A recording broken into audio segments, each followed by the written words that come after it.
Hello. Thank you very much for asking me along to talk to you today and speaking to various people taking part, hearing the discussion I've just heard, seeing what you've got planned for the rest of the day. I'm struck by just how much passion there is in this room for getting things right for people, for making care work in the best way possible, for people who really need it, who are vulnerable, they're older, they're disabled. And, in the end, I guess what we're all talking about is trying to find care which sees that person as an individual. It's built around them. It respects the life they have led. Now, for me, care and compassion are the glue that holds a society together. They couldn't be more important. Now, I would say that generally speaking, when it's there, we take it for granted. But when it's not there, we know, and we're a much poorer society for it. I was asked to talk about wider perceptions of care, both home care and social care more generally, the media view and the sort of feedback that we get when we do stories on care. Well, you won't be surprised to hear that the views we get are as many and as varied as the number of people who take the time to venture their opinions.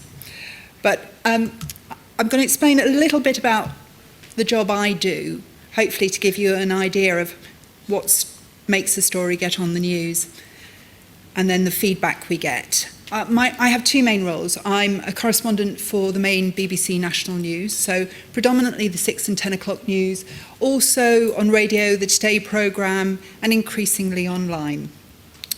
Not that long ago, I forgot the other main bit, which is Panorama, the BBC's flagship current affairs programme.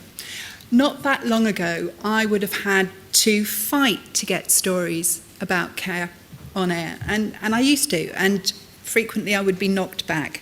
These days, I find I'm pushing at an open door, and my editors are saying, yeah, we want to do something about home care or residential care or funding. They're interested. Now, there are two main reasons for this, I think. People are generally starting to understand what an ageing population means. By the nature of living longer and living with more complicated conditions, most of us are starting to understand how important it is to have care that is good. There'll be many who have a husband, a wife, aunt, uncle, neighbour, someone who needs support at home. So amongst those people are some of my editors, and they're starting to understand the issues from a very personal point of view. The second reason is that these are stories that get a huge amount of feedback. Social media has made that so much easier for people to comment when we do a story. And the message we get constantly coming back from people is that they really do care about care. They are concerned, or they're pleased. They give us all aspects of their views on what they're hearing. With that greater understanding of the importance of care comes greater scrutiny. Now, one of the complaints I will often get is that we only ever cover the bad news. Well, it's a really difficult one. It's slightly that it's not fair. I've always had a problem with that particular line because when I was about 8, I had to write 100 times, I must not say it is not fair. So ever since then, it's rather stuck in the back of my throat. But setting that particular personal issue aside, you won't be surprised to hear it's not really a criticism I agree with. When good things are covered, I think they tend not to be remembered as much. What sticks in our mind is often the not so good. And frequently, when we do a news story, whatever it's about, we will be concentrating on good examples, saying this is how it should be done. But I also think that a job being done well should be the norm. That should be what we all strive for, and I'm sure it is. When we all start out at the beginning of the day, that's what we want to achieve. To that extent, it doesn't make the news. But there's a very high bar to get a story on air. 7 or 8 stories on the 6 or 10 o'clock news, and that story is competing against everything else that's going on in the world that day. It's got to be a mixture of things on the bulletin as well. For news, a lot of the stories I've done in the past year have been about funding pressures on social care. So in terms of home care, when I had a look back, in the last year I've done stories about the gap between the UKHCA's minimum hourly rate for home care and that paid by councils, also the new NICE guidelines and the impact on care workers of poor pay not having their travel time paid. Now for Panorama, that works differently. These are longer investigations, they're painstaking. Every word is carefully measured. And I've done a number of programmes which have looked at the quality of care in different settings. So a follow-up to Winterbourne View, the abuse scandal there. Also one looking at poor care as opposed to abuse in a number of care homes. Many people will come to us who are worried about the care that their relative is receiving. Now, generally, the first thing we do is ask them, have you been to the person who's providing that care? Have you said to them, we're upset, we're worried, something's wrong? Have you been to your local safeguarding team? Have you been to the CQC? We can't protect people if they're in danger. That's not our role. It would be wrong for us to do anything other than say, there are channels and you must use those channels. Where we come in is when that doesn't happen. At Winterbourne View, the main whistleblower raised his concerns with his managers, the local safeguarding board, and the CQC. He went back to the CQC 3 times. It was only after that that Panorama got involved. Once we have persuaded or pushed people to go through those normal channels, if we're looking into it, we start digging and we try and make sure that every allegation is backed by testimony or documentary evidence. So you'll see a tiny bit of information that gets to air. Beneath it, the bottom part of the iceberg is all the interviews, the evidence that supports, the scaffolding that supports those allegations. And we have to be sure of what is being alleged on air. These are careful investigations, and they need to be. Now, the third place, increasingly, we're having stories is online. And this year we launched a cost of care page. It's trying to take people through, on a news bulletin, I've probably got 2 minutes to try and explain something incredibly complicated. So what we're trying to do is build more on air so we can give people the background information. So on air we will now increasingly point to this online resource. And there are also videos which will tell you a whole range of things, about the number of people with dementia, a guide to how the care system works where you are. Now, that takes me on to what are the perceptions of care that we see? Well, people, I would say, the overall view I get back from people is patchy, that care's patchy. Fantastic care in some places, not so good in other places. Now, this is a self-selecting group of people. It's not scientific, but there will be some who are complaining about specific problems. There's an awful lot of people who say, my care worker is very good, but. And if I sum up the issues that come up most often, they are care workers who treat that person as a task to be done rather than as an individual, staff who are rushed, late or don't turn up, constant changes of staff so you don't get to know a person properly, people who don't really know what they're doing or don't seem interested. And there's a lot of sympathy for the individuals who do the work. But then people will say, well, they've got too many clients, probably they aren't getting the support they need. Now, I'm going to play part of a report which I think sums up many of those issues, and this was done from the point of view of a care worker. It went out last December after Paul Burstow's report looking at pressures on home care. It's an extract from a diary kept by Rochelle, a care worker, about her working life. Now, I should say she's now working with a different company. She loves the work she gets to do because she has time with her clients, and it's the job she wants to do. Whereas when she wrote this diary, this wasn't the job that she was doing. Monday. It was a struggle to get out of bed today. Day 15 without a break. I have to work extra to be able to afford essential repairs to my car. This is a diary kept by Rochelle Monte. It charts the daily pressures she faced looking after people in their own homes in the northeast of England. As we're very short-staffed in a different area, I've been given some new calls to cover. 15 miles away. She wasn't paid petrol or travel time, but her biggest distress was not having time to care for people in the way she wanted. Mr. A needs assistance to get dressed for bed, and I also give him medication. As he has little social contact, he hangs on to everything I say, and he begs me not to leave.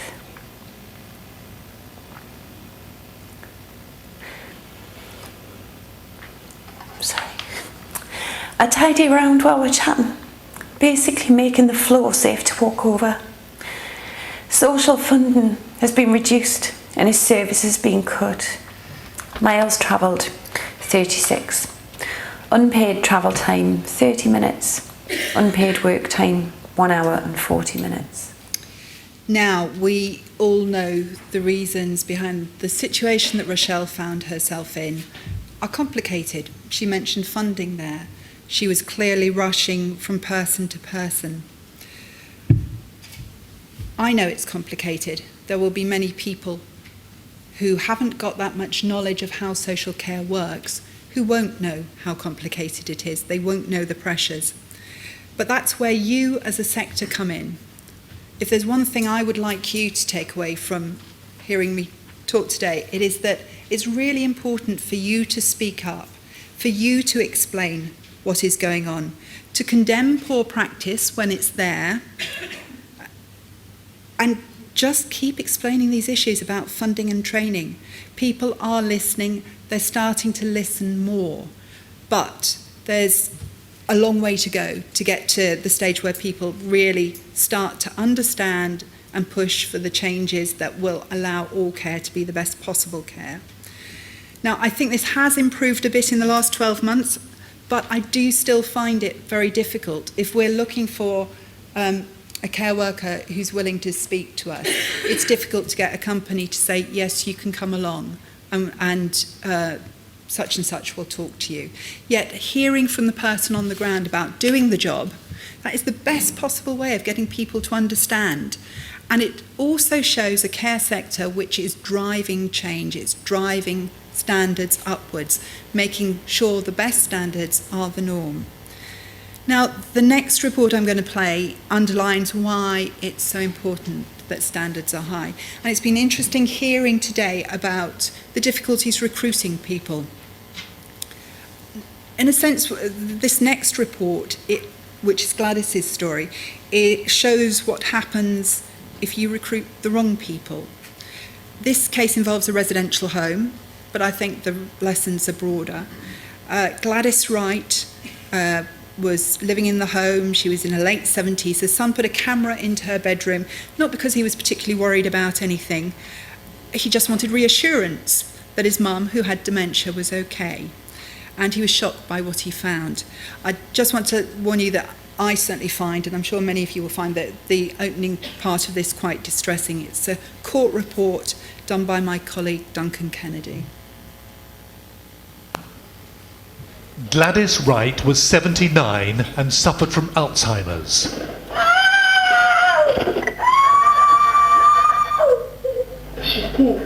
But this was how she was treated at the Granary Care Home near Bristol.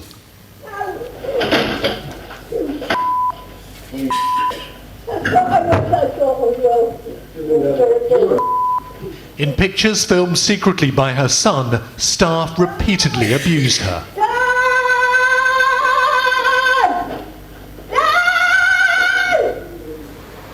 Today, Daniel Baines, Janusz Salnikov and Tomasz Gidaszewski were sentenced for ill treatment and neglect.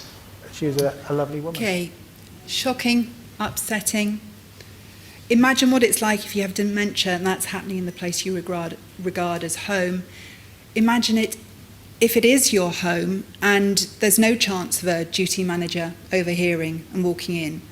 It shows, if you like, the importance, the trust that is put in every person who is allowed to go into someone's home to help and support them. To my mind, those young men should never have been doing the job. They should certainly not have been working together, because I think there's a sort of pack mentality that happens. It was a disaster for everyone involved. For me, it also underlines the importance of recruiting the right people, valuing the right people, good training, decent wages. These are all things you've been talking about this morning. I know the route to that is not easy, but it's one that is so important for the quality of care for people like Gladys and for every other person that needs support. Now, I would just like to sort of finish off with one thought about the importance of getting greater understanding of care and how the system works. If you don't do that, there's a danger all care is lumped together. So in those terms, I would say the care sector as a whole needs to ensure it does speak up. I'd argue if you don't have a strong voice on the good, the bad, the ugly, then you will always be buffeted by events. And I was, a slightly bizarre way of spending my time, but I was looking at some Department of Health statistics on attitudes to social care the other day. And it gives you a sense of how few people actually think about social care in the future. 71% of people had done little or no planning for the future of social care costs. Many of them won't even realise that they will have or may have social care costs. I think that shows how much work there is to be done. Part of that work is mine in terms of raising this up the agenda, making people think about it, because we're an ageing population.